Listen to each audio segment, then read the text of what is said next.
The ancient Egyptians were one of the first great civilizations on the planet. They built the pyramids at Giza, the Great Sphinx, and the Library of Alexandria. As a foundationally well-structured society, the Egyptians had a sophisticated agricultural economy, a highly organized government, and proper law enforcement. These social institutions created a sense of stability in their everyday lives that nurtured research and documentation. Through trial and error, the ancient Egyptians were able to discover medical treatments that were far ahead of their time, many of which are still employed today. So, today we're going to take a look at what surgery was like in ancient Egypt. Ever the overachievers, the ancient Egyptians have practiced medicine as far back as 3300 BCE. Their knowledge was accumulated slowly and was largely tested and verified through the long, arduous process of trial and error.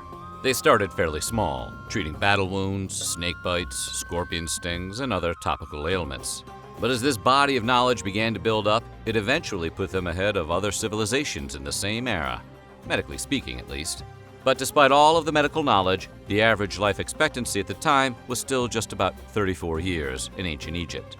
That being said, it pretty much goes without saying that you were much better off in a society that was able to heal burns and set broken bones than ones where such injuries were considered a death sentence. For reasons that should be fairly obvious, invasive surgery was something that was simply not done in ancient Egypt. The lack of anesthesia and antiseptic made it essentially impossible, as it would have resulted in excruciating pain and almost certain death from infection. However, the ancient Egyptians were quite adept at topical remedies. With the use of wooden splints and linens, they had a functional knowledge of how to set broken bones and correct dislocations. They also knew to stitch wounds and make effective herbal ointments to heal burns. While this might sound more like low-level first aid to modern folk, in the ancient world, even these simple cures could mean the difference between life and death. The ancient Egyptian society was one of considerable innovations, and thanks to archaeologists, we know that those innovations included some of the first truly effective surgical tools that aided in medical treatment. Primarily crafted from the newly discovered metal of copper, the ancient Egyptians had versions of pincers, forceps, spoons, saws, hooks, and knives, all of which can be found in medical facilities today. They also crafted excellent bandages and had the foresight to infuse them with willow leaves to treat inflammation, a practice that was incredibly ahead of its time. Among numerous other medical firsts, it's very likely that the world's first ever prosthetics were used in ancient Egypt. How do we know? Well, a female mummy who died somewhere between 950 and 710 BCE was discovered near Luxor, Egypt, and she was found to have a prosthetic toe made from wood and leather. While the idea of a cosmetic replacement for a severed toe is itself an impressive innovation, researchers at the University of Manchester suggest it may have actually been functional and helped the woman to walk. The prosthetic toe showed significant signs of wear, which prompted university researchers to conduct a study that tested the gait of its participants with and without the aid of the replicated digit. What was found was that walking in ancient Egyptian sandals, which was the common footwear of the time, would have been incredibly difficult without a big toe. Prosthetics similar to the one found in the Luxor mummy would have gone a long way to assisting the afflicted. Just goes to prove the old saying about necessity being the mother of invention. While the jury is out on the definitive origins of the practice, it has been speculated by some that the ancient Egyptians may have invented the act of male circumcision. Some of you fellas may want to gird your loins for this next section, because it's important to note that anesthesia did not exist at the time. What we do know for sure is that whether or not they originated it, the Egyptians certainly shared their knowledge of circumcision with other cultures. According to the Greek historian Herodotus, who wrote in the mid-5th century BCE, the Egyptians are the only people in the world, they at least, and such as have learnt the practice from them, who use circumcision. They practice circumcision for the sake of cleanliness, considering it better to be cleanly than comely. The ancient Egyptians also appear to have performed circumcision in the male's pre-adolescence phase, and not at infancy, as it is usually practiced in other cultures. This has led some to believe that it was a ritual to commemorate the transition from boyhood to manhood. Thanks, but I'll just get my driver's license. The practice does not appear to have denoted social class or status, however, as not all kings preserved through mummification appear to be circumcised. In 1849, a British woman named Elizabeth Blackwell became the first woman to ever be granted an MD degree in the United States. It was a pretty impressive feat for the time, but Elizabeth actually missed out on being the first female doctor in history by roughly 4,500 years, give or take a few years. The ancient Egyptians weren't just ahead of the curve in technology, and being the first at so many milestones of medicine, it should come as little surprise that the earliest recorded instance of a female doctor occurred in ancient Egypt. The first known female doctor was named Merit-Ptah, and according to archaeologists, she lived somewhere in the neighborhood of 2700 BCE. She likely held the title of chief physician, meaning she had the authority to teach, had supervision over other doctors, and personally attended to the monarch of that time. Though invasive surgery was an almost unheard-of practice in ancient Egypt, their doctors still managed to accumulate a pretty solid knowledge of the internal organs and how they functioned. The Ebers Papyrus, one of the oldest preserved documents regarding medical practices, illustrates the thoughts on the workings of vital organs at the time. While some of the theories are slightly off, there are some which are impressively spot on.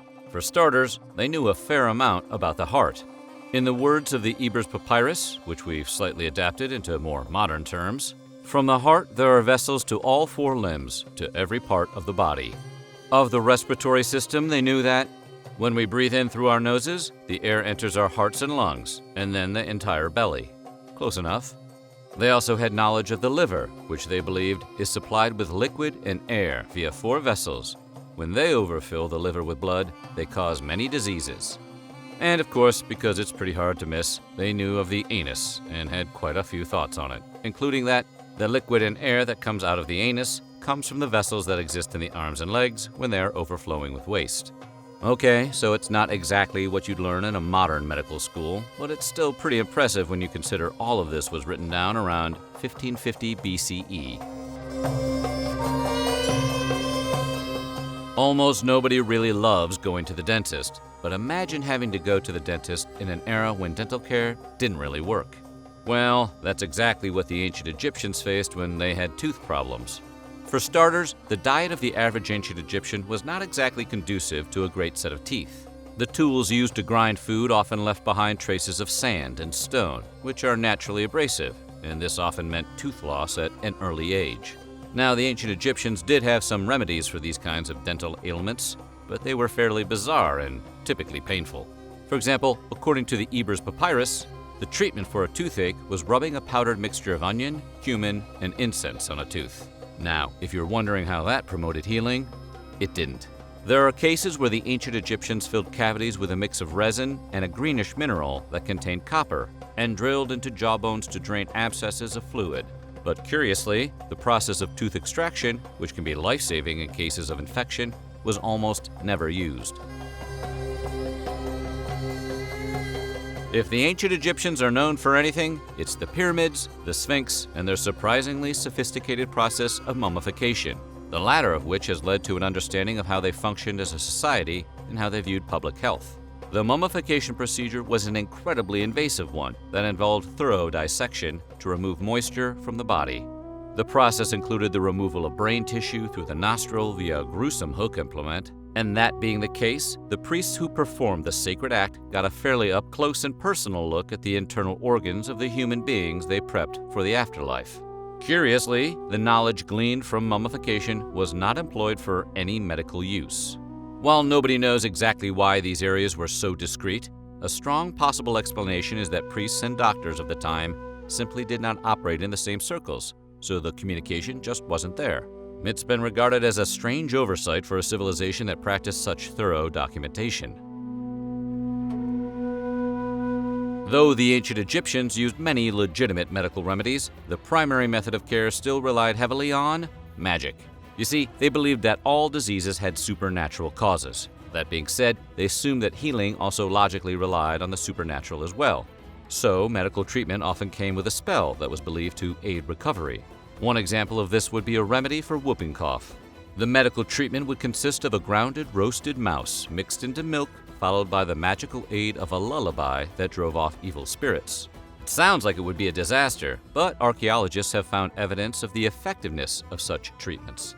So, does this mean that magic works? Well, we can't rule that out entirely. Actually, we can. But most modern scientists and doctors believe the success rate was likely due to a powerful placebo effect.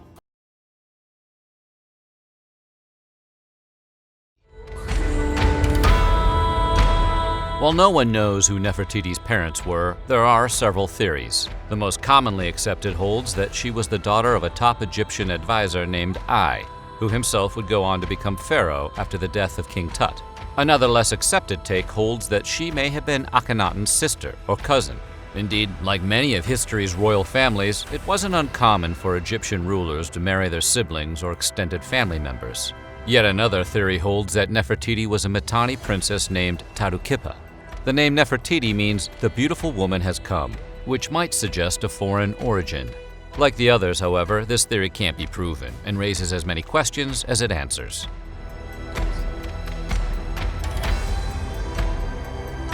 While the exact date of their wedding is unknown, Nefertiti and Amenhotep are believed to have been married when she was only 15 years old. Amenhotep was not yet a pharaoh when they were wed, but he ascended soon enough and the two are believed to have ruled as equals from 1353 to 1336 BC. They would also have 6 daughters: Meritaten, Mikataten, Setapenra, Ankhesenpeten, Ankhesenamen, Nefernefer, and Neferneferutin Tasheret. They also possibly had 1 son. The royal families lived in various palaces and complexes in Karnak. One of the most impressive was a temple called the Gempatan, which was devoted to Nefertiti. Records suggest that the couple threw an elaborate festival in the temple during the 3rd year of their reign. One depiction shows Nefertiti and Amenhotep, along with their daughters in the royal court, viewing the crowds at this festival from a special spot at their palace. Artwork of the era generally depicts the couple as inseparable and even shows them kissing in public. Ooh, scandalous. This has led some to believe that the two may have been genuinely in love, a quality not often depicted among the ancient pharaohs and their wives. Nefertiti is believed to have been faithful to her husband, despite the fact that he is known to have fathered children with other women, including, quite possibly, the future king Tutankhamun.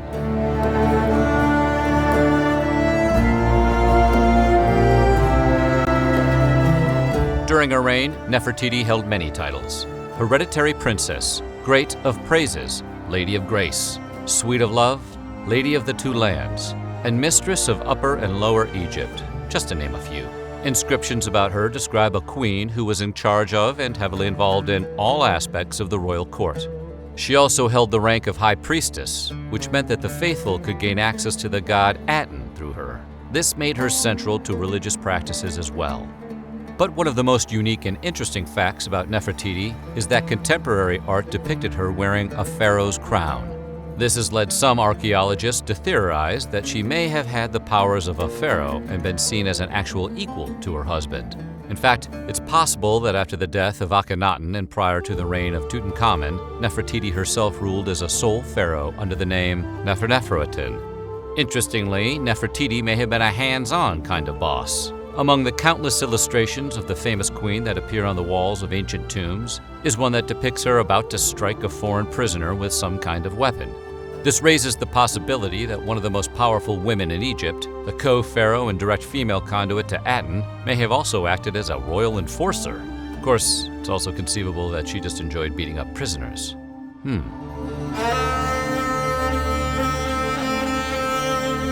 When Amenhotep IV became pharaoh, he inherited a kingdom that was prosperous and powerful. But together with Nefertiti, he would change Egypt in dramatic ways, the most substantial of which was switching the state religion to worship of the sun. The god Amen was replaced with the god Aten, and a new capital called Akhenaten was created over 200 miles north of the previous one. The old gods were slowly removed from society, their temples were shut down, and their priests were forced to convert. The pharaoh even had the entire city of Tel El Amarna built to worship Aten and demanded the faithful move there.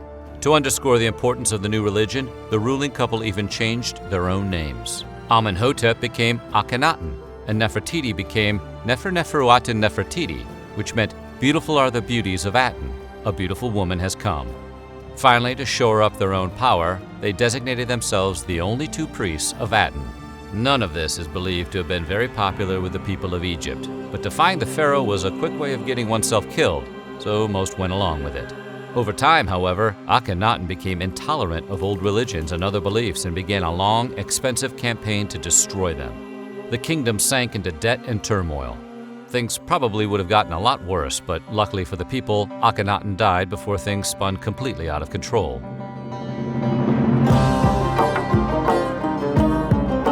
After 16 years of ruling Egypt alongside her husband, Nefertiti disappears from the historical record. No one knows why, but there are several theories. Akhenaten and Nefertiti caused a substantial amount of political turmoil during their reign, so their successors made every effort to erase their legacy. Records and artifacts were destroyed, and the end of Nefertiti's story may have simply been destroyed along with them. On the other hand, some archaeologists believe Nefertiti vanished from the record because she died. Supporting this theory is the fact that the couple's daughter, Meriteten, is known to have served at court as the great royal wife during the final years of Akhenaten's reign. This might suggest that Meriteten replaced her dead mother as Akhenaten's consort. Still others theorize that she became co-regent and ruled under the name Smenkhare. These historians hold that Nefertiti was co-pharaoh in her husband's later years, and then continued to rule after his death, until Tut was able to assume the throne. Interestingly, Nefertiti's daughter Meriteten was Smenkhare's consort as well.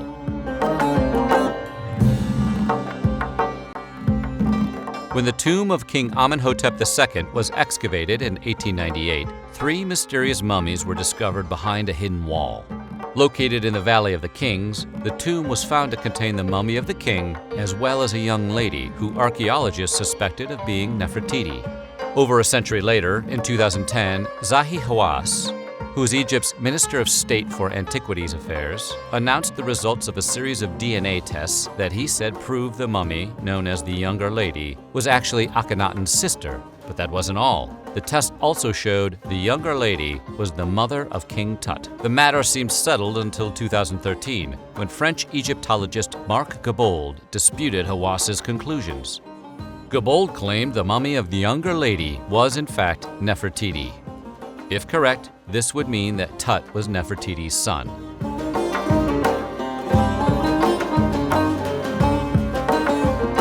One of the most intractable mysteries of Nefertiti concerns a famous bust that depicts the queen with one blank eye.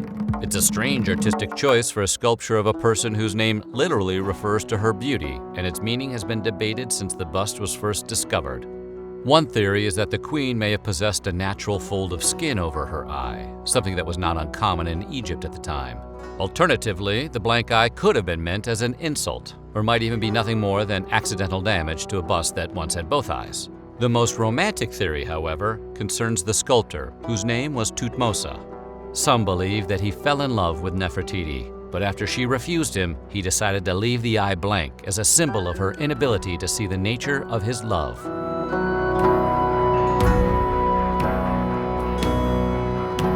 Nefertiti is famous for her beauty. All known busts and paintings of her depict a person with features that would have been highly sought after at the time. But some researchers are beginning to think this image may not be so accurate. Using CT scans of the famous 3,400-year-old Thutmose bust of Nefertiti, scientists were able to get a look at the original mask of the queen that was hidden beneath all the layers.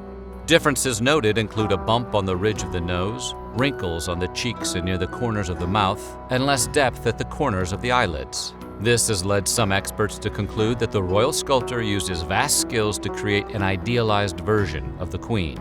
Equally plausible is that Akhenaten himself insisted that his wife be portrayed as more physically beautiful than she was in real life. Whatever may have occurred, the face we know as Nefertiti today did not likely match the reality of her appearance.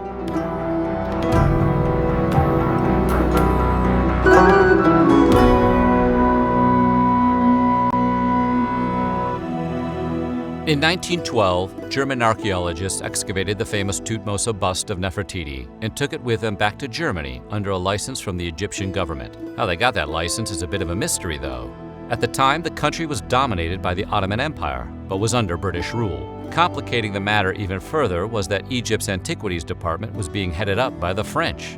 Whatever the case, by 1913 the bust was being displayed at the Neues Museum in Berlin. After the Nazis took power, they seized the bust, along with numerous other priceless works of art, and hid them away. When asked about the bust of Nefertiti, Hitler himself said, "I will never relinquish the head of the queen." After Hitler's death, however, American troops finally located the bust in a salt mine and placed it in a museum in West Berlin. In 2009, it was returned to the Neues Museum, which had finally been rebuilt after being bombed in World War II. The government of Egypt, for its part, considers the statue looted property and disputes Germany's claim to any kind of legal ownership.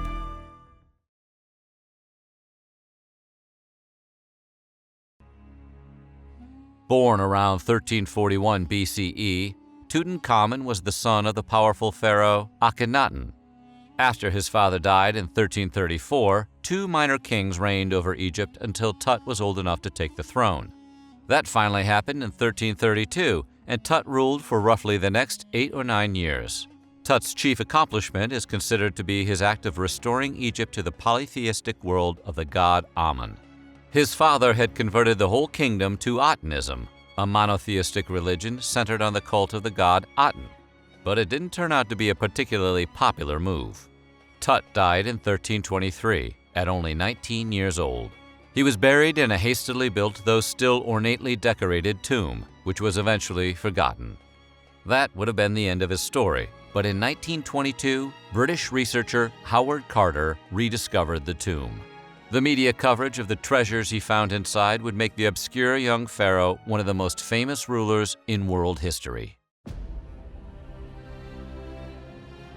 To us, he's King Tut, but the ancient Egyptians never called him that. Before ascending to the throne, he was known as Tutankhaten, which means living image of Aten. After being crowned, he became Tutankhamun.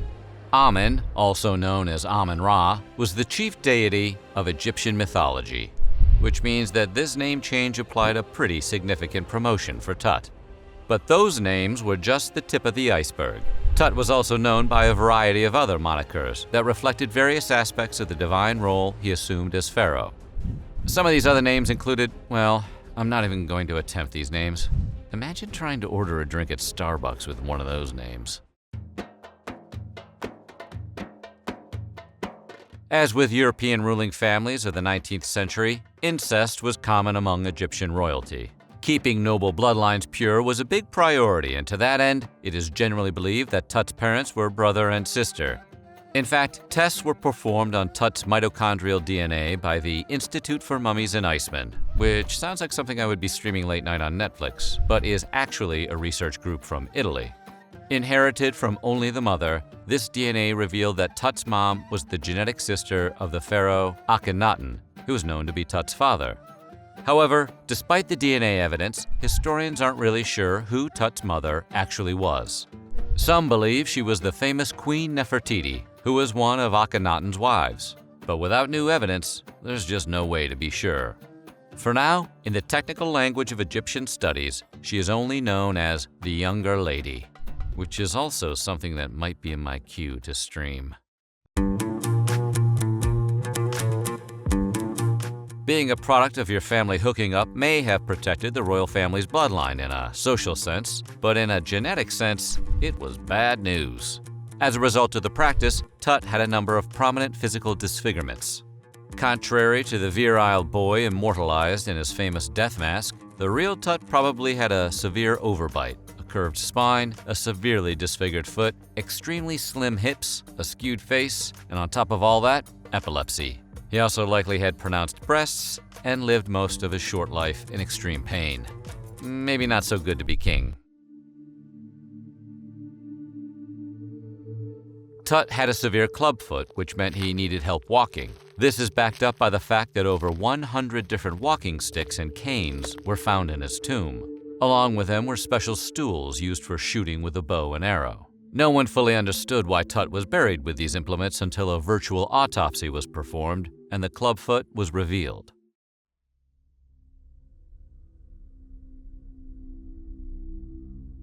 Tut's reign as pharaoh was short and, historically speaking, relatively uneventful. During his time, the kingdom was involved in a few minor military campaigns against their enemy, the Hittites. Tut likely had no role in these battles, but he did probably play at least some role in reviving the worship of Amun and moving the capital of Egypt from Amarna back to Thebes. He also restored many places and temples that were destroyed in previous conflicts.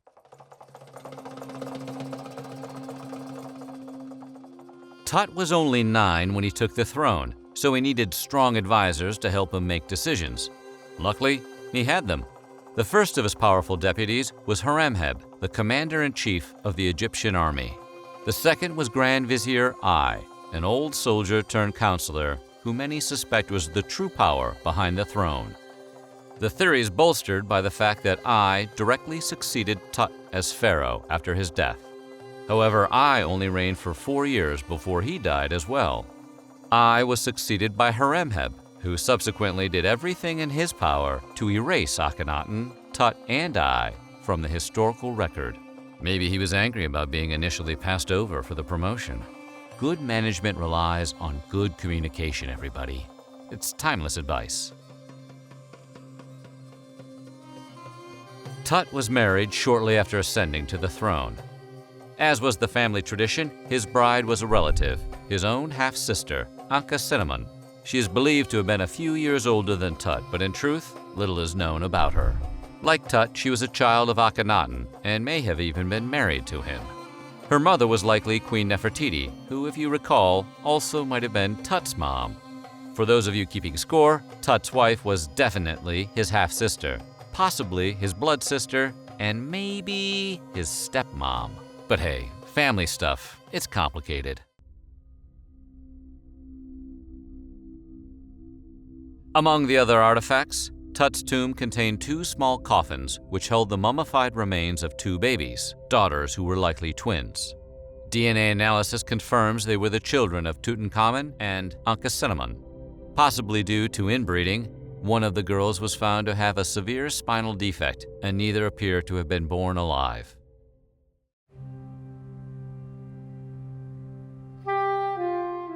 Theories as to why Tut died so young are a dime a dozen and include everything from genetic abnormalities and diseases to outright murder.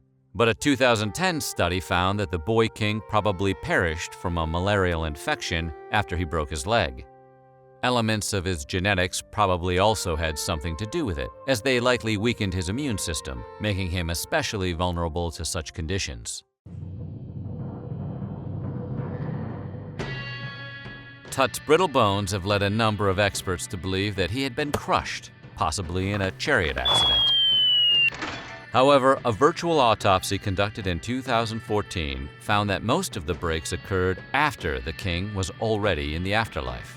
Possibilities include that the bones were broken during the embalming process, or even in the stages of excavating his tomb. Researchers also point out that Tut's severe physical deformities made it unlikely he would have been able to get into a chariot.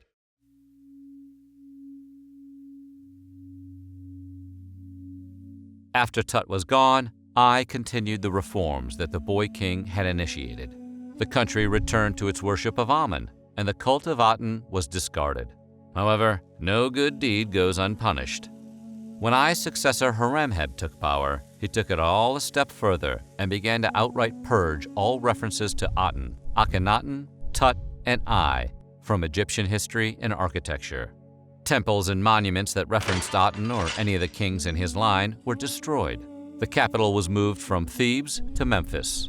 Tut was forgotten, and his burial site was built over. Horemheb's purge might have erased Tut from the memories of the ancients, but it also had an unintended consequence. Because the boy king was almost entirely forgotten by history and considered fairly insignificant, his tomb had been largely overlooked by looters. Other tombs have been discovered by other foreign expeditions, but none were nearly as well preserved as Tut's. This isn't to say the tomb was entirely untouched. The outer seal had been broken, and evidence showed it had been robbed at least twice in ancient times. Nonetheless, the sheer volume of artifacts was so massive it took 8 years to empty the tomb and catalog it all. The idea that a person who disturbs an Egyptian tomb will suffer a curse didn't start with King Tut's tomb. Similar superstitions about other tombs date back at least to the 19th century. The massive publicity surrounding Howard Carter's 1922 discovery, however, made Tut's curse the most famous, especially when a number of Carter's team members died within a few years of finding the tomb. Skeptics point out that a dozen years after the tomb and sarcophagus were opened, 50 out of 58 of the people present were still alive. Moreover, most of those who died were either older or in high-risk professions. Of course, 100% of those people are dead today, so we can't rule out the possibility the curse just takes a long time. The discovery of Tut's tomb and the implied story of a young boy ascending to become the most powerful ruler of his time had a great allure in pop culture. As early as 1922, the same year the tomb was opened, imaginations already ran wild with Tut fever as the artifacts toured the world. But the strangest manifestation of the fad may be the buffoonish villain King Tut from the 1966 Batman series starring Adam West. Played by actor Victor Buono, this version of Tut was an adult Egyptologist who got hit on the head and became convinced he was the ancient Egyptian ruler. He tried taking over Gotham City, which brought him into conflict with Batman, who foiled the villain with some biffs, bams, and of course, pows. Maybe even a few kapows. No rundown of important facts about King Tut would be complete without a mention of the novelty song King Tut by legendary funny man Steve Martin. As the touring Treasures of Tutankhamun exhibit captured the world's imagination, Martin released his song as a single and later included it on his album Wild and Crazy Guy. After performing the number on Saturday Night Live, the single, which contains lyrics like "Dancin' by the Nile," "The ladies love his style," sold over 1 million copies and actually reached number 17 on the Billboard Hot 100 chart. On the song, Martin was backed by members of the Nitty Gritty Band, who were credited as the Toot Uncommons. Get it? Toot Uncommons? Tutankhamun? Tutankamons? That's some good stuff.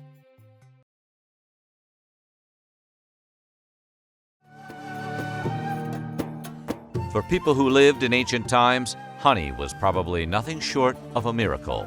It can sweeten anything, moisten any dish that it's baked with, and it never goes bad, even when completely unpreserved.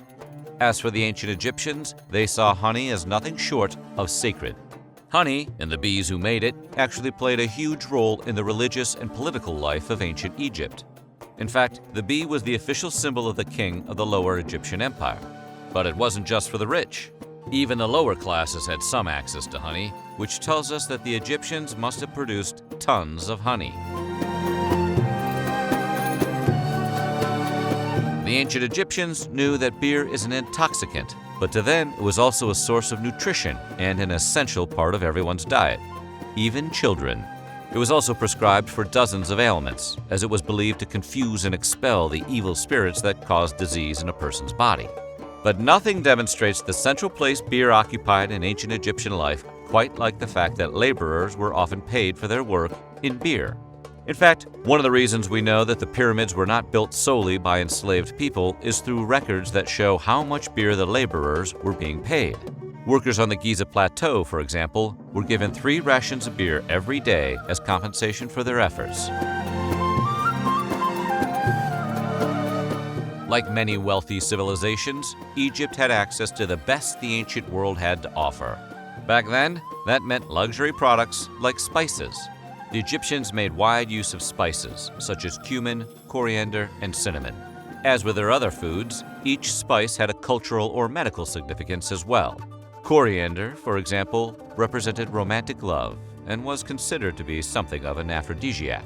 Cumin, on the other hand, was a digestive aid that was considered a sign of faithfulness. Cinnamon was used in the embalming process because it was believed to aid in preservation. It was also one of the most expensive spices. Though there's no conclusive evidence that proves the origins of wine in ancient Egypt, historians believe the product was being imported to the kingdom before 3000 BCE and quickly became a major agricultural product. While some wine was brought in from communities in Mesopotamia and Canaan, the ancient Egyptians also produced a wide variety of their own wines, each with specific qualities. According to ancient Roman writers, the white Mariotic from the Alexandrian region was pleasant, fragrant, and diuretic. The pale and somewhat oily Taniotic was aromatic, superior to the Mariotic, and mildly astringent. Thebaid was said to be easily digested and suitable for fever patients, while Cebennis, which was blended from various kinds of grapes, was known as a laxative.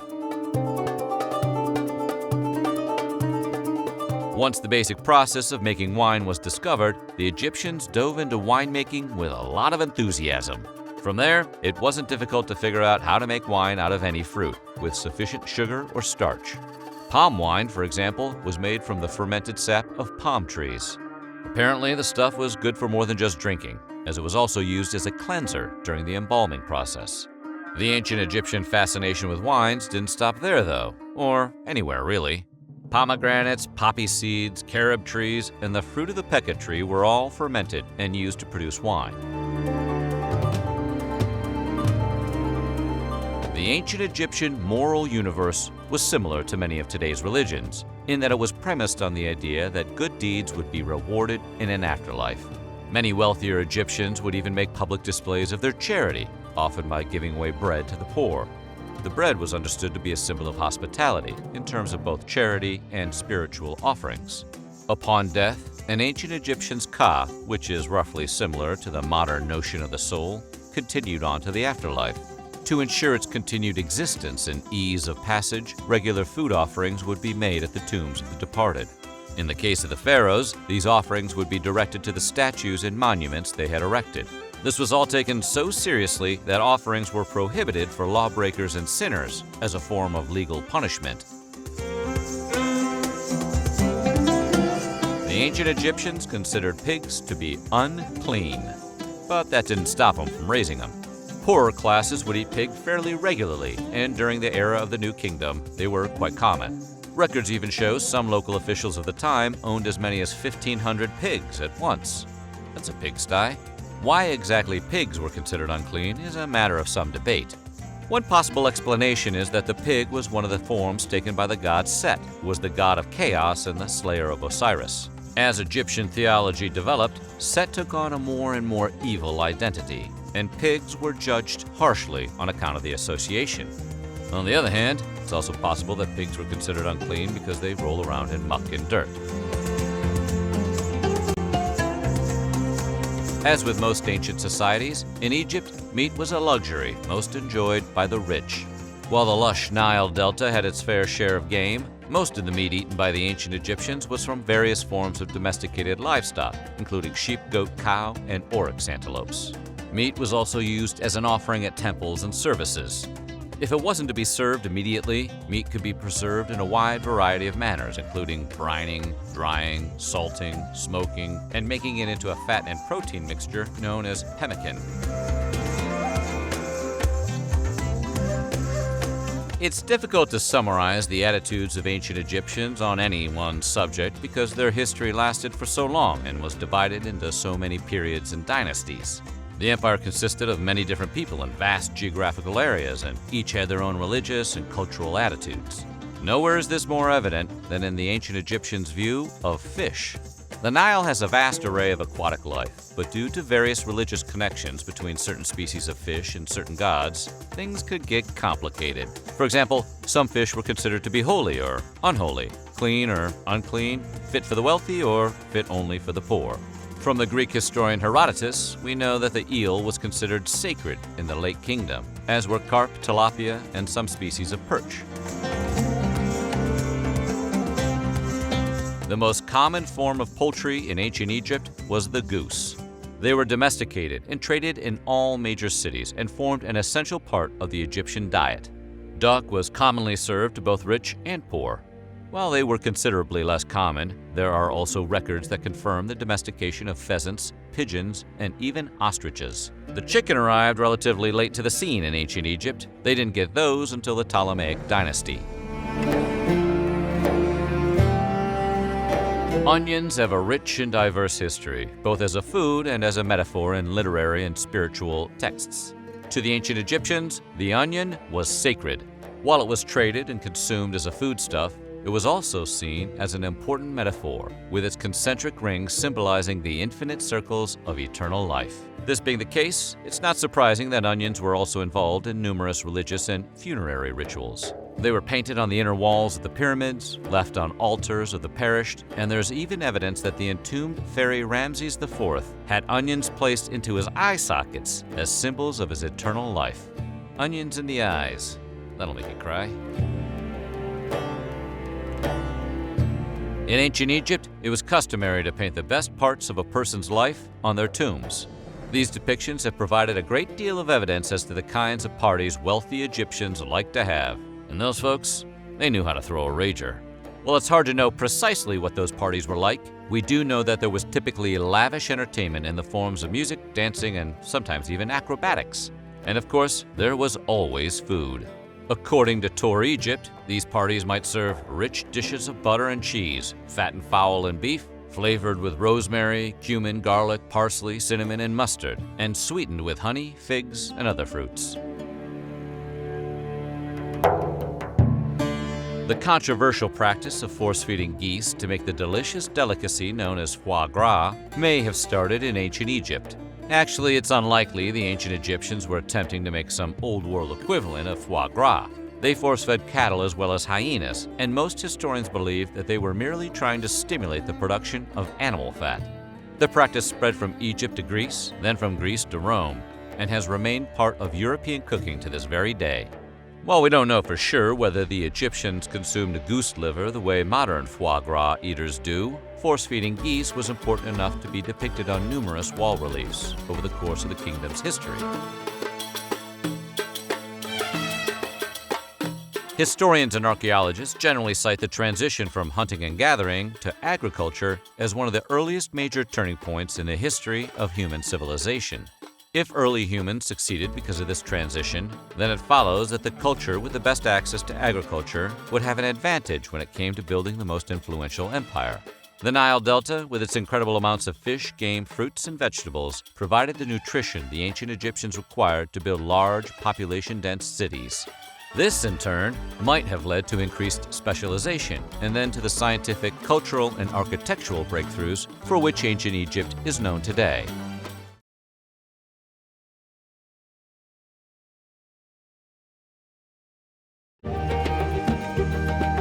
The Mummy film franchise traces its roots to the 1930s, when Boris Karloff, most famous for portraying Frankenstein, played the embalmed and bandaged baddie at the height of the Universal Classic Monsters' heyday. This first film, made in 1932, set the tone for all future mummy stories to come by presenting the titular mummy as the ancient Imhotep, who was suffering from an evil curse. In 1999, Universal remade The Mummy with Brendan Fraser and Rachel Weisz. This time, instead of a horror movie, the film was an adventure picture, very much in the vein of the Indiana Jones movies. Imhotep, the mummy, played by Arnold Vosloo, was presented as a lovesick megalomaniac who plotted against the pharaoh due to his love for the queen. Thousands of years later, he rises from the grave to wreak havoc on the world and bring his love back to life. Along the way, he causes plagues, levels cities, and defies the afterlife. It was a movie, and that's about the best thing we can say about it. While the historical Imhotep was impressive, he wasn't quite capable of such supernatural feats. The real Imhotep worked his way through the Egyptian ranks to hold a key position in the governments of two different pharaohs, and was the mastermind behind the first pyramid. Sure, it's not really as awe-inducing as turning yourself into a living sandstorm, but we think he's much more impressive. Ptah was the god of craftsmen, and Imhotep became his high priest during the reign of King Zoser. As such, Imhotep was responsible for the construction of the king's burial place. Prior to this, royal tombs had been simple rectangular structures, but Imhotep decided to think outside the box and create a new and unique type of final resting place for King Zoser. Using a number of architectural innovations, Imhotep built the step pyramid of King Zoser, which was the tallest structure in the world at the time of its construction. The king was so pleased with Imhotep's work that he allowed the priest's name to be inscribed on the pyramid along with his own. In comparison, the Imhotep of the Mummy franchise isn't so much interested in building pyramids as he is in looting them for artifacts and exploiting their ancient supernatural qualities. In The Mummy Returns, Imhotep does travel to the pyramid of the Scorpion King, but not for architectural reasons. He goes there to face off against the ancient leader and gain command over the ghastly legions of Anubis. As the god of craftsmen and architects, roughly analogous with the Greek god Hephaestus or the Roman god Vulcan, Ptah was an important god in the ancient Egyptian pantheon. However, he was also the patron god of Memphis. So when that city became the seat of government, Ptah's followers grew numerous and powerful. Imhotep quickly worked his way through the ranks to become high priest of Ptah, earning a place in the highest government councils. At that point in Egyptian history, a priest's role was both religious and civil. This meant that Imhotep's priestly position gave him oversight over earthly matters, such as the construction of the first pyramid. In the movies, Imhotep is indeed a high priest. they got that part right. But the movie Imhotep's ambitions aren't limited to this world. After being entombed in a sarcophagus, he is awakened in the modern world and sets out to become a god himself, first by resurrecting his lost love, and then by trying to defeat the Scorpion King. However, Brendan Fraser and Rachel Weisz kept getting in the way of his plans, and the Scorpion King is played by The Rock, so that part was never going to be easy. Everyone gives the Romans a hard time for co-opting the Greek gods, but not surprisingly, the Greeks weren't above a little deity plagiarism themselves. For example, Thoth, the Egyptian god of the moon, became identified with Hermes, while Imhotep himself was associated with Asclepius, the god of medicine. Of course, this is in contrast with the evil Imhotep of the Mummy franchise, who's out there trying to become a different kind of god entirely. In the movies, Imhotep is identified constantly with Anubis, the jackal-headed god of embalming. In the climax of The Mummy Returns, Imhotep even struggles for control of Anubis's jackal-headed troops that guard the Scorpion King's pyramid. The film version of Imhotep initially meets his end after plotting against the pharaoh. He's then sealed in a sarcophagus with flesh-eating scarab beetles and buried alive under a giant statue of Anubis. In real life, Imhotep followed a different and decidedly less horrific path to immortality. Almost 2,000 years after his passing, around 525 BC, he was deified by the Egyptian people and worshipped as the god of healing. In fact, he is only one of 2 common Egyptians to be given the honor of deification. Strangely enough, the other deified commoner, Amenhotep, was also a healer. Now it makes sense why your mom wanted you to become a doctor. After his deification, the real Imhotep was worshipped as a powerful god, and his followers traveled from all over the empire to the Saqqara necropolis, his supposed final resting place. At Saqqara, worshippers would ask priests to let them stay overnight, as they believed the dreams they had there would give them guidance and help heal sick family members. Pilgrims also mummified ibises and left them for Imhotep, since the bird was associated with wisdom. In the movies, on the other hand, Imhotep wasn't concerned with healing anyone except his lost love, Anaxunamun. And not to split hairs, but even that was more necromancy than medicine. When Imhotep was deified, the priesthood needed to decide his place among the pantheon. Ancient Egyptian theology was focused on hierarchy, and certain gods were revered above others for a variety of metaphorical and symbolic reasons. Imhotep was considered the son of Ptah, the god of craftsmen. Together with Ptah and Sekhmet, the goddess of childbirth, Imhotep completed the great Triad of Memphis. While that might sound like a country music trio from Tennessee, it was actually a group of 3 gods associated with a powerful ancient Egyptian city. Fans of the Mummy franchise know the movie Imhotep wields some impressive magical powers. He can transform himself into sand, control scarabs, and summon plagues. You know, typical mummy stuff. He even has supernatural strength and agility, like Spider-Man. Now, the movie doesn't work too hard at explaining why Imhotep has these magic powers, but if it's because he's the son of a god, it would actually explain everything rather nicely. Eminent Canadian physician Sir William Osler called Imhotep the first figure of a physician to stand out clearly from the mists of antiquity. Imhotep was a prolific doctor and surgeon, treating over 200 patients in between fulfilling his political, religious, and civic duties. He treated everything from tuberculosis to gallstones, and may have even had a hand in founding the first known school of medicine. And in the Mummy movies, Imhotep is, in fact, a surgeon. Well, sort of. He's a surgeon in the sense he wants to vivisect a living human being in order to provide a host body for his 3,000-year-old lover. We're unaware of any modern medical school which teaches that particular technique, but the concept is undeniably surgery-like. In 1862, a dealer named Edwin Smith bought ancient papyrus, not knowing what he was getting. The Edwin Smith Papers, as they came to be called, are a compendium of medical wisdom. The book covers all manners of cases, including tumors, fractures, and infections. Considering the time it was written, which was roughly around the 27th century BC, it's a mostly accurate and sophisticated medical book, and includes a fairly precise description of human anatomy. While there is no definitive proof of its authorship, this document has been attributed by many to Imhotep. Hollywood's version of Imhotep, however, has an entirely different relationship to ancient scrolls. When someone accidentally reads from mystical Egyptian scripts, they reawaken him so he can unleash his wrath on the world. It makes for a much better story than scrolls about old world medical knowledge, but we're grateful Smith didn't find anything like that.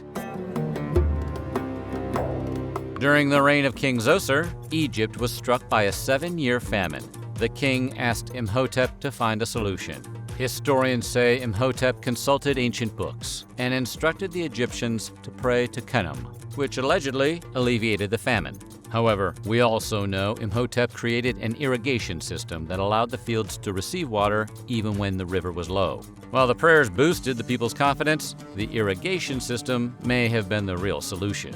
The fictional Imhotep definitely has the power to end droughts. It's just highly unlikely he would be so benevolent with his powers since he was, a monster. But in The Mummy Returns, he does indeed summon an enormous wall of water in order to wipe out his enemies. Such a power would arguably be as effective as irrigation channels, and a whole lot more impressive. Throughout both The Mummy and The Mummy Returns, Imhotep, at heart, is really just a misunderstood, hopeless romantic.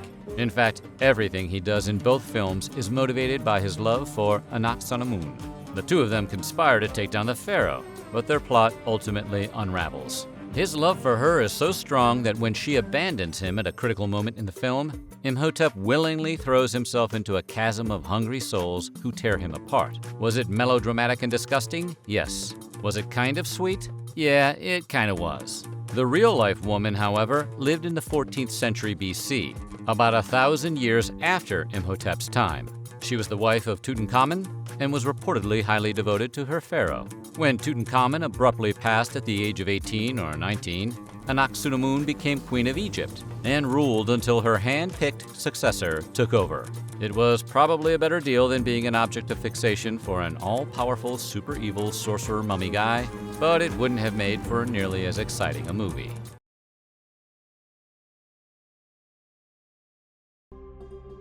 From around 3150 to 30 BC, Egypt was ruled by kings and queens called pharaohs who, in addition to drinking wine and eating like, kings, spent their days overseeing the religious, economic, cultural, and political life of Egypt. For most of their waking hours, pharaohs were constantly surrounded by people. Sorry, introverts. If you were an Egyptian royal, chances are you'd never get a second to yourself. These royal entourage members consisted of hangers-on from the royal court, usually officials, family members, noble servants, and royal bodyguards. Luckily for the royals, they mostly got to pick who hung out with them, usually rewarding friends and relatives with the sweet, sweet gig. Oh, what did you think, nepotism was a modern concept? Yeah, no. Do you ever take a bath and get dressed and think, wow, that was a lot of work. I wish a servant could have done all of that for me. Well, if you were an Egyptian royal, you'd be in luck. After rising from their beds in the morning, pharaohs would be met by servants who readied them for the day. These positions brought servants in close proximity to the pharaoh, who probably had pretty bad morning pharaoh breath. Servants would also bathe the pharaohs. Some rulers, like Hatshepsut, liked to perfume themselves with rich oils to underline their high status, which wasn't the worst idea considering they lived over 1,000 years before the invention of deodorant. After bathing, an army of stylists that specialized in everything from sandals to wigs would assemble the clothing. Wouldn't you like to see that makeover montage? Ancient Egyptian royals couldn't be caught dead without the ultimate elite accessory. Wigs were a serious ordeal in ancient Egypt, so much that they even had laws that outlined who could and could not wear wigs. Legally, slaves could not wear wigs, and the more elite you were, the better the quality of your wig. Royal wigs were the most elaborate, and they sometimes included gold and silver threads. Considering how hot ancient Egypt must have been, those must have been some sweaty and stanky wigs. Wigs weren't just for the tops of royal heads. Pharaohs sometimes wore beard wigs for special events. Why did ancient pharaohs wear beard wigs? Beard wigs became a symbol of a pharaoh's power, and they were worn to show that they were living gods on earth. With great power comes great responsibility, aka back-to-back meetings. According to the Greek historian Diodorus, all their acts were regulated by prescriptions set forth in laws. Not only their administrative acts, but also those that had to do with the way in which they spent their time from day to day, and with the food which they ate. The accuracy of this assessment is debated, however. According to Egyptologist Adolf Ehrman, Diodorus' view of a highly regimented day was probably more the ideal than the reality. With all that power at their fingertips, we can't help but imagine that they'd cancel on a meeting or two. wouldn't you? Nonetheless, pharaohs had religious and legal duties, like participating in ceremonies and exercising judgment to fulfill every day, and their routines were probably well regulated to manage the volume of tasks expected of them. That's one hell of a hieroglyph-filled day planner. Not a morning person? Well, too bad. Soon after pharaohs woke up, they were briefed on administrative matters and managed affairs with a network of officials. They usually spent their mornings receiving guests in audiences and putting out metaphorical fires. And that wasn't optional. According to Diodorus, these tasks were mandates. Imagine having an admin meeting every single morning in a world where coffee wasn't yet invented. See, being a king was hard.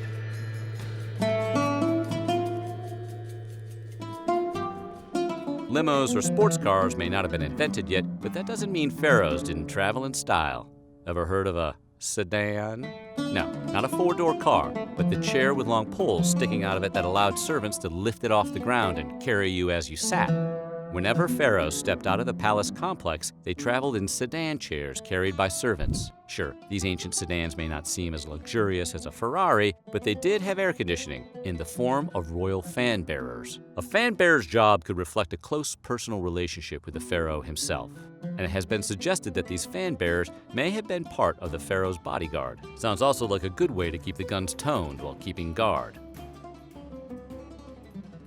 Pharaohs weren't just kings of Egypt. They also claimed to be a divining authority, serving as the intermediary between humans and gods. Because of this magical aspect to their title, their days were occupied by a broad swath of religious duties, such as making religious appointments, ordering the building of temples, and participating in ceremonies. According to the Greek historian Diodorus, pharaohs made daily visits to the temple to become anointed and to offer a sacrifice to the gods.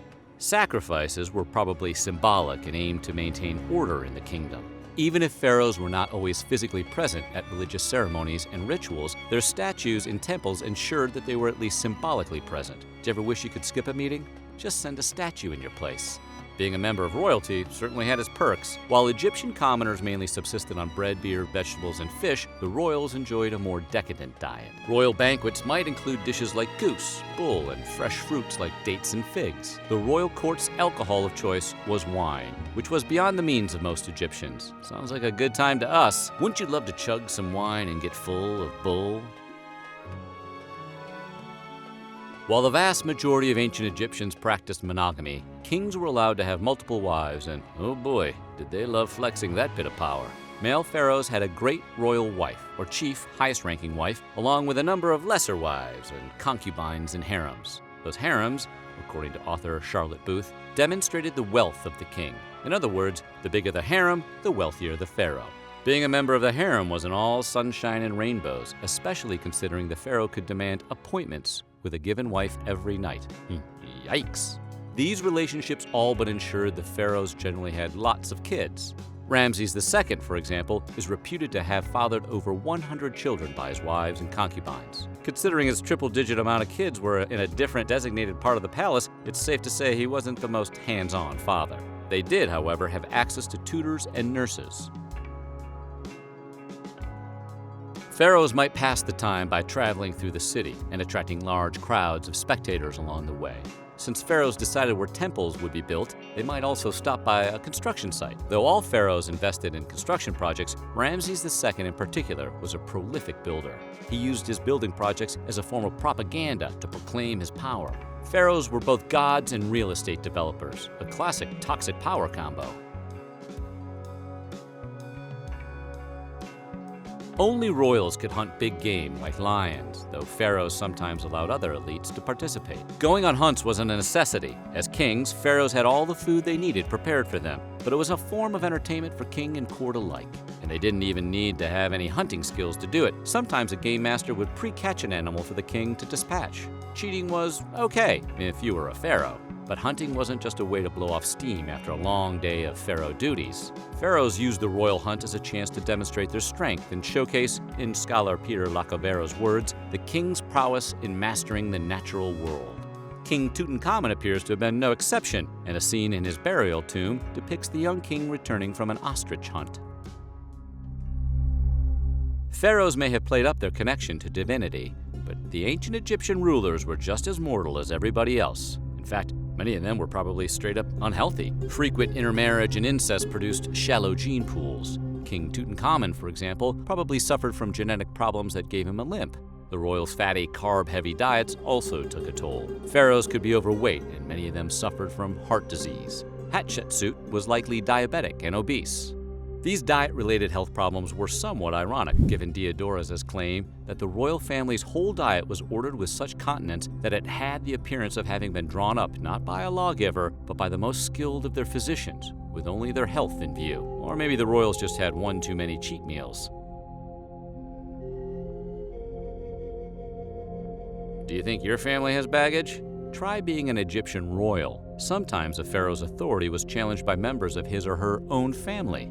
In 1155 BC, Ramses III was done away with in something called the harem conspiracy. In this instance, one of his wives, Tai, probably orchestrated the whole debacle so that her son could rule. Hatshepsut and her successor likewise had to deal with fractious family members during their reigns. Cleopatra, the last pharaoh of Egypt, consolidated her authority by engaging in a civil conflict with her younger brother and husband in 48 BC. If they'd only tried family counseling first. Ancient Egyptian royals certainly lived colorful and larger-than-life existences. From packed workdays to high-octane playtime, there was never a dull moment for these wig-clad pharaohs and their surrounding entourages.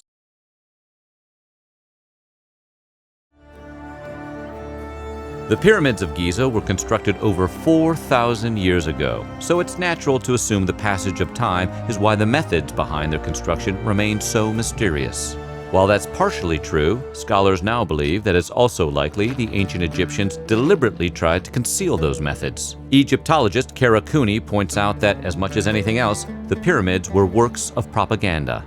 Part of their purpose was to prove the otherworldly and godlike nature of their kings. The sense that these structures were impossible for mere mortals or other rulers to build was a key part of that illusion, so concealing the secrets behind their construction would have been paramount. For many people, the first question that pops to mind when contemplating the construction of the pyramids is, how did they move those giant stones?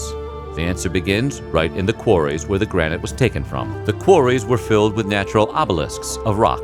Workers would identify one of these obelisks and then remove the ground around it. The process began by chipping away at the weathered upper layers of the rock. Then they would dig deep trenches around the obelisk to free it from the rest of the ground. Next, the workers would clear a path to one side so that the cut stone could be pushed out horizontally as opposed to being lifted out vertically. We know this is how they really did it because archaeologists have uncovered a single unfinished obelisk which, for unknown reasons, was abandoned midway through the process of extraction. Even in modern times, quarrying granite and cutting it into a usable shape for construction is extremely difficult. This has led many to wonder how the ancient Egyptians were able to accomplish the task with such precision. While there is still much to be learned, one theory has some compelling physical evidence backing it up. Egyptologists believe the ancients used a very clever method which involved punching holes in the rock with an iron chisel and then stuffing those holes with wooden wedges. The wedges would be drenched with water, which would cause them to expand until they split the rock itself. Then the workers would chisel those fissures until the stone was in the shape of a block. As previously mentioned, the ancient Egyptians made every effort to keep the methods behind pyramid construction a secret. However, some evidence and documentation has survived, including the papyrus diary of a worker named Merer. Merer's diary, along with other sources, hint at a culture with a deep and meaningful understanding of physics. This knowledge allowed the Egyptians to create planes, wedges, pulleys, and levers, different kinds of simple machines. Construction of the pyramids was enabled by the ability to employ these simple machines on a massive scale, with incredible creativity and ingenuity.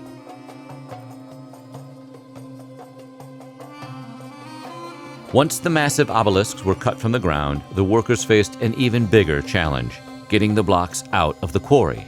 Scholars have long wondered how the ancients were able to lift these blocks, which could weigh dozens of tons, without the use of advanced machinery. Recent archaeological discoveries at an alabaster quarry in eastern Egypt suggest that the workers used a simple but ingenious ramp and rope system to move the blocks. It worked like this. An upwards ramp was built with an adjacent staircase on both sides. Posts would be set into holes dug into the staircase at regular intervals.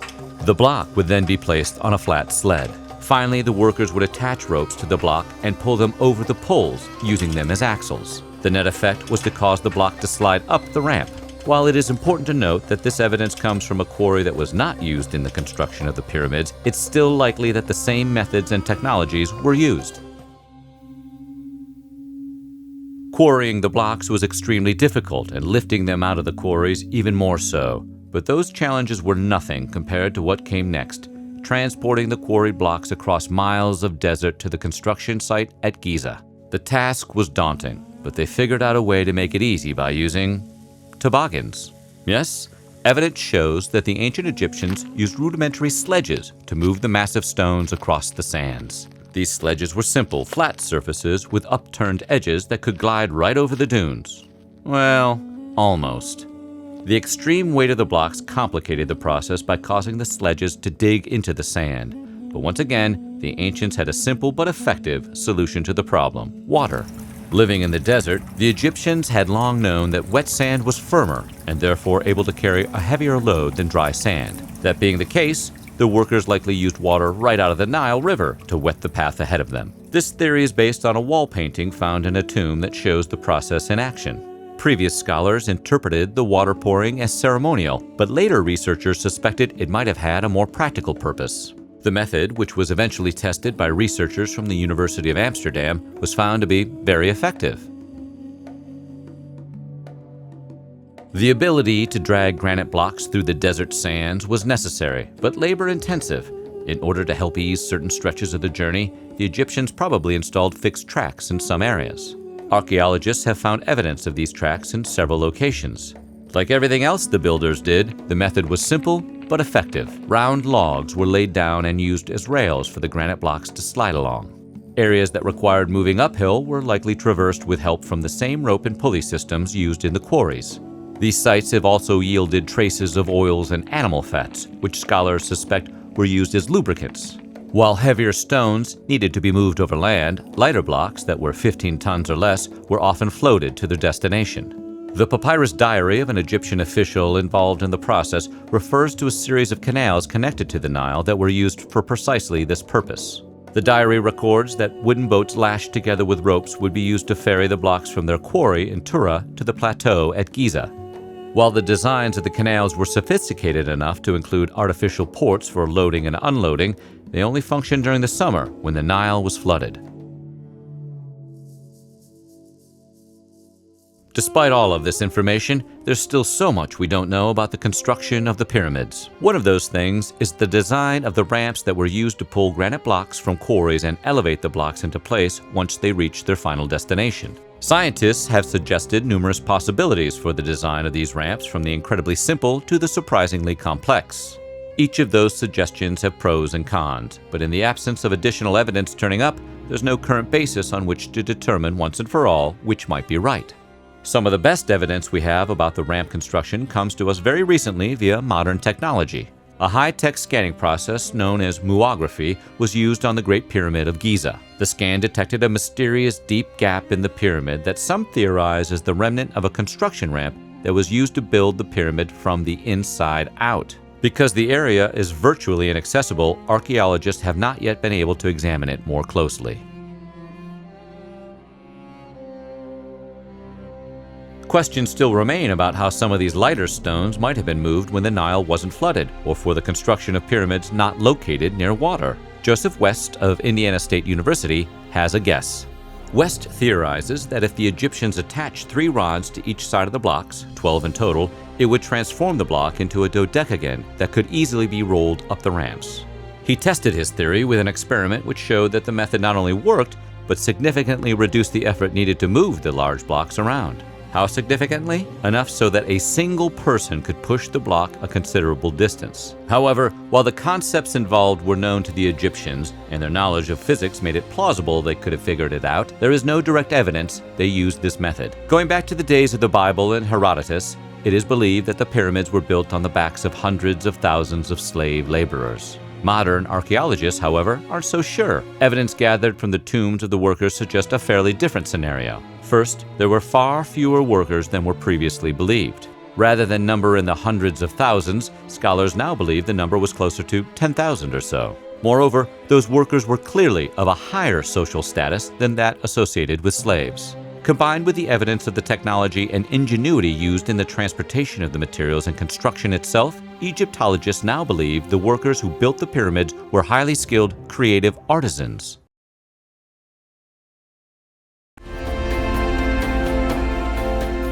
Embalming was important because it was believed to help define how a person would look when they arrived in the afterlife, kind of like a personal trainer for eternity. When the embalming practice first began to catch on in ancient Egypt, it was reserved strictly for royalty and other members of the upper classes. Much like your local car wash, as embalming became more common, embalmers began offering different levels of service depending on the social status of the client. Whether you were a pharaoh or just an ordinary person on the street, your local embalmer had something right for you, minus the air freshener. Thanks to the testimony of the Greek historian Herodotus, we even have some idea of how the sales process worked. The embalmers would have painted wooden models that demonstrated the 3 different levels of service available to the family of the deceased. The first was the best and most expensive, which was believed to resemble the god Osiris. Not a bad look to have.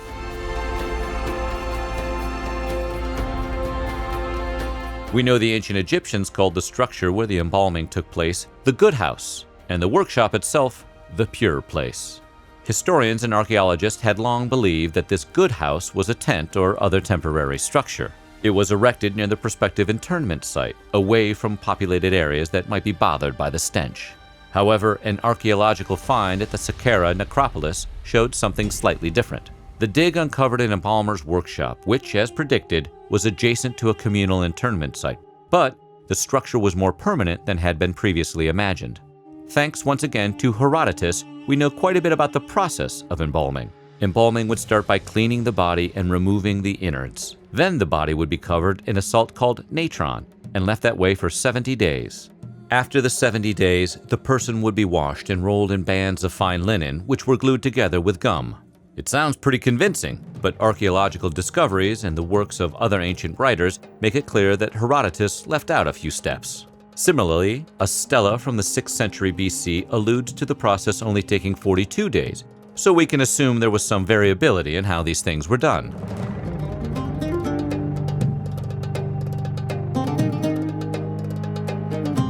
Depending on which level of service was selected by the decedent's family, there were several ways of removing one's internal organs.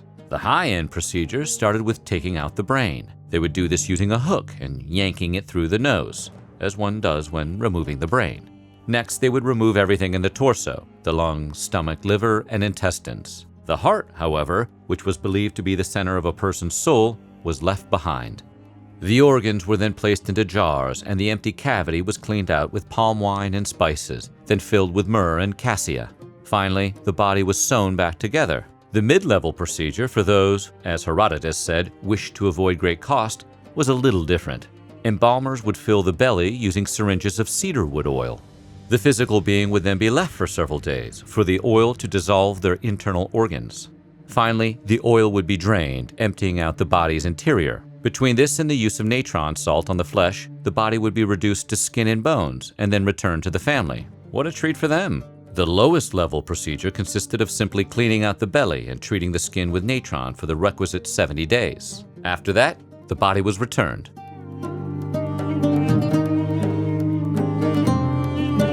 While the exact process of mummifying changed over the centuries, cleaning, drying, and purifying the body always remained fundamental. Water was used to wash the anatomy, and it was mixed with natron that would eat away the skin. The solution was efficient, but not terribly healthy for the embalmers themselves, since natron was known to be hard on the lungs, eyes, and of course, skin. Natron is a naturally occurring mineral salt made from sodium carbonate. Its purpose was to dehydrate the body, though archaeology shows that embalmers would also use regular salt and sometimes even sand for this purpose. After removal of the organs, the body would be covered in natron and then placed on a table. The table would be tilted so any fluid would drain and be collected in a container. The process was witnessed and recorded in the 1st century BC by the Greek historian Diodorus Siculus. He said the embalmer would reach his hand through an incision in the thoracic cavity and remove anything except the kidneys and heart. At the same time, another embalmer would clean every single piece of viscera by rinsing it with palm wine and fragrant water. After that, the carcass would be anointed with cedar oil. Diodorus didn't record exactly how much of these substances were used, but archaeologists at Saqqara have found labeled measuring cups that give us some idea of the amounts involved. Frankincense and myrrh are famous in the Nativity story, but they're also known for being among the fragrances that Egyptian embalmers would use to treat mummies. The ultimate point of the treatment, which could also utilize cinnamon, cassia, and other scented woods and fragrant oils, was to give the body a smell that would please the gods. It's also likely that the treatment made the process far more tolerable for the embalmers themselves. This part of the embalming was so important that it was repeated several times over the course of the process.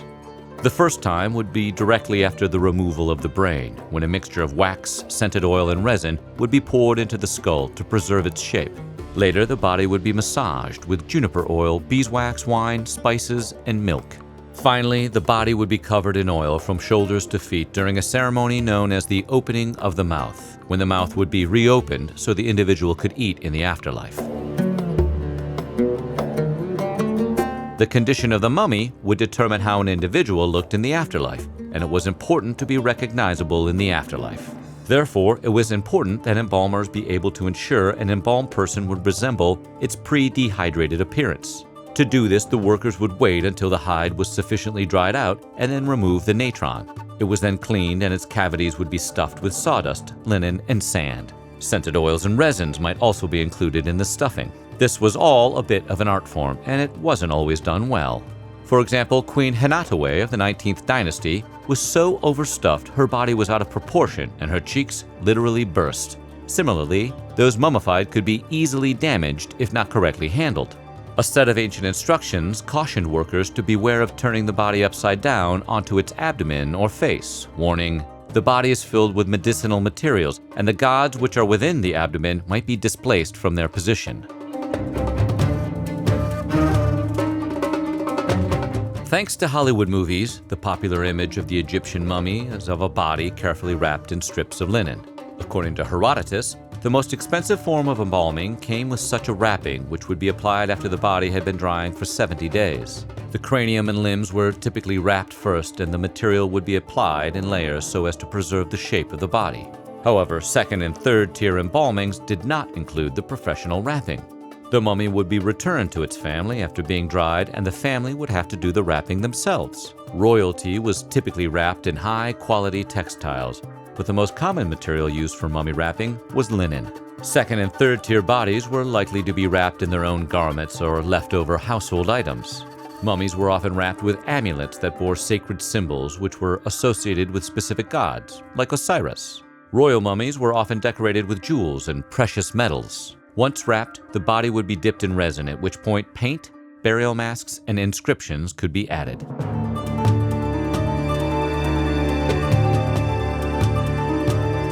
According to Diodorus, Egyptian embalmers were all men. Because of this, different rules had to be observed when embalming women. The wives of high-ranking men and women who were considered exceptionally beautiful or of high regard would not be immediately turned over to the embalmers, but held back for 3 or 4 days. Why? Brace yourself. According to Herodotus, these women were held back longer to prevent embalmers from, say, how do I put this, mistreating their bodies? If you get what I'm saying. If you've seen the video for Tom Petty's Last Dance with Mary Jane, you understand this. The Greek historian reported, one of the embalmers was taken once doing so to the body of a woman lately passed, and his fellow craftsmen gave information. Yeah, moving on. According to Herodotus, whenever anyone passed away in the Nile, whether they were an Egyptian or a stranger, it was the responsibility of the people of the city who found the body to lay him out in the fairest way they can and enter him in a sacred place. The town or individuals who found a person would be responsible for paying the embalming costs, and those costs were relatively minimal. Depending on the procedure selected, the cost was roughly 1 silver talent, which the writer called an altogether insignificant amount. Herodotus and Diodorus agree that embalming was a family profession passed down from father to son, and that the demand for embalmers could ebb and flow depending on how popular the practice was at any given time. At their height, embalmers formed a union aimed at, among other things, protecting their trade secrets. The union created a hierarchy of workers. Supervisors, or Heri Seshta, also known as Master of Secrets, oversaw the process. They would wear jackal masks, thus taking on the role of Anubis, who in myth prepared Osiris for the afterlife. Next in the hierarchy was the Khetimu Nether, or seal-bearer of the god, and the Keri Hebet, or keeper of the sacred book, who would call out appropriate sayings at proper times. Beneath them were the Wetu, who prepared the embalming materials. Greek writers described workers who were incision makers and picklers, but so far, no Egyptian writings have identified what these roles were. Education and medicine were remarkably sophisticated, and men and women enjoyed an equality under the law that wouldn't be seen in other societies for centuries to come. But before we get started, make sure you subscribe to the Weird History channel. Now, let's go to Egypt. In addition to being the primary source of water for crop irrigation and clothes making, the Nile River was basically the interstate in ancient Egypt.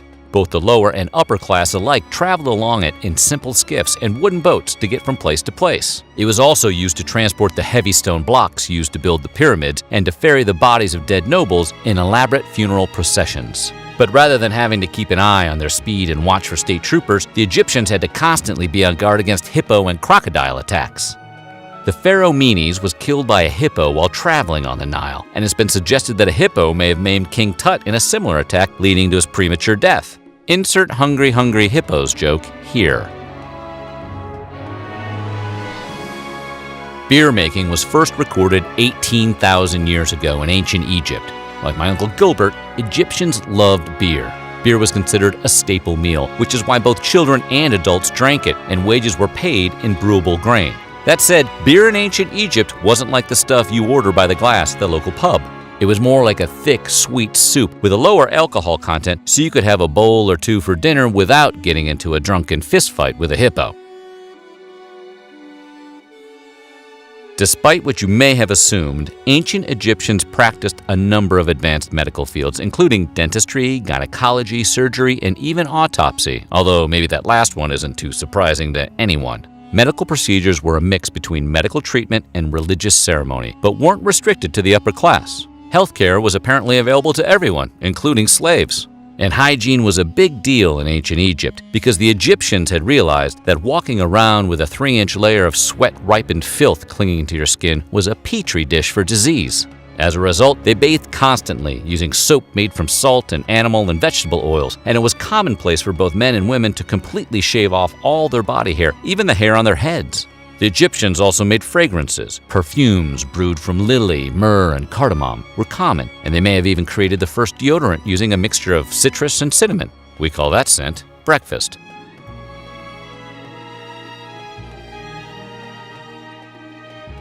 Despite the undeniable anatomical knowledge the ancient Egyptians possessed, they hadn't figured out everything about the human body. They believed that the mind was located in the heart, or ib, and that all thoughts originated from it. The heart was also thought to be the seat of intense emotions like love, sadness, and bravery, a belief shared by almost every culture. As for the brain, the ancient Egyptians clearly didn't think much of it because it was simply thrown in the trash during the mummification process. Maybe they thought it was just skull filling.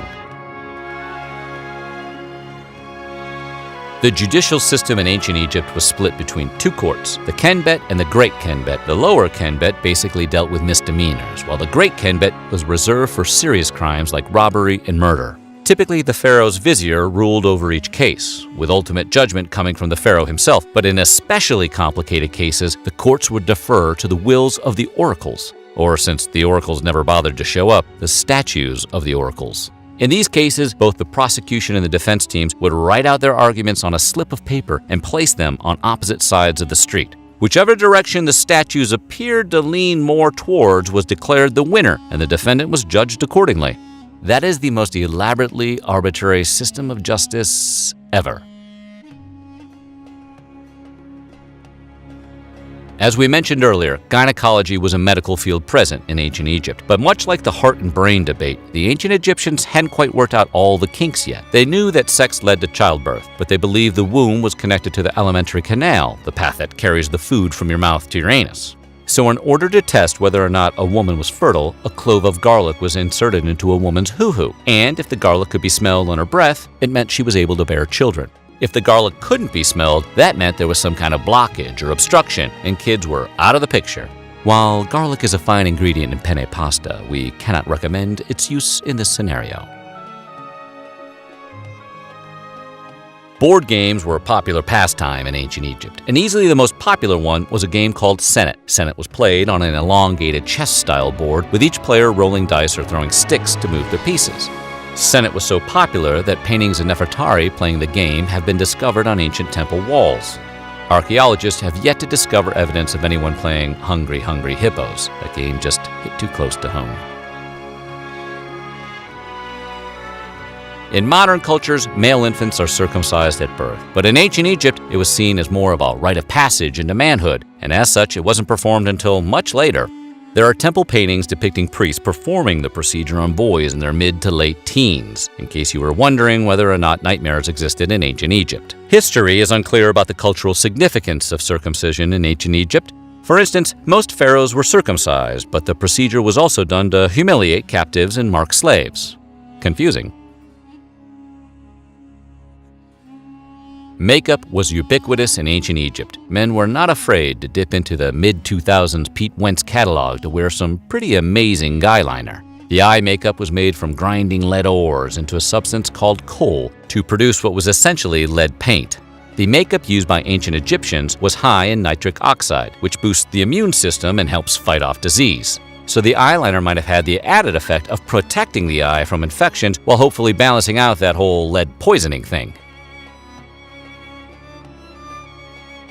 Temples in ancient Egypt were true community centers in that they acted both as places of worship and as depositories for the nation's wealth. That meant for most of the period, each temple was also a granary. Remember earlier when we said that people were paid in beer? That's partially because beer is delicious, but mostly because money just didn't exist yet.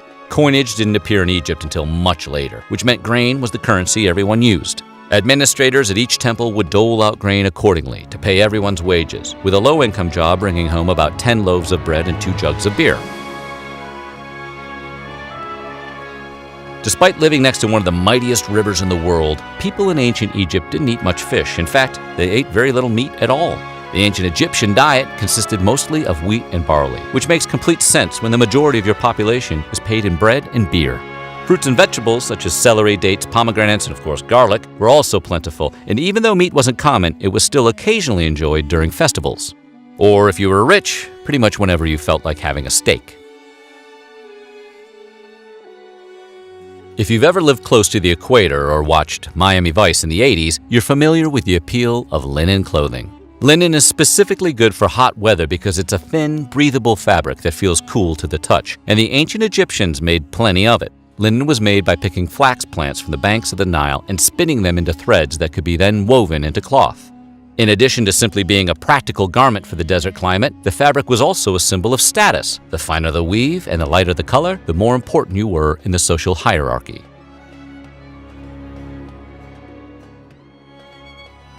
In ancient Egypt, both sexes appeared to be equal as far as the law was concerned. Women could buy and sell property, including both slaves and land, and were also able to file lawsuits and petition for divorce. Additionally, the Egyptians did not practice female infanticide, which indicates baby girls were just as valued as baby boys. This seems like the absolute bare minimum of gender equality until you consider that the practice was common in other societies at the same time period. When the Greeks conquered Egypt in 332 BCE, they were surprised to find that Egyptian women had more independence and civil liberty than Greek women, which we assume some Greek general discovered when he tried to give an Egyptian noblewoman his drink order.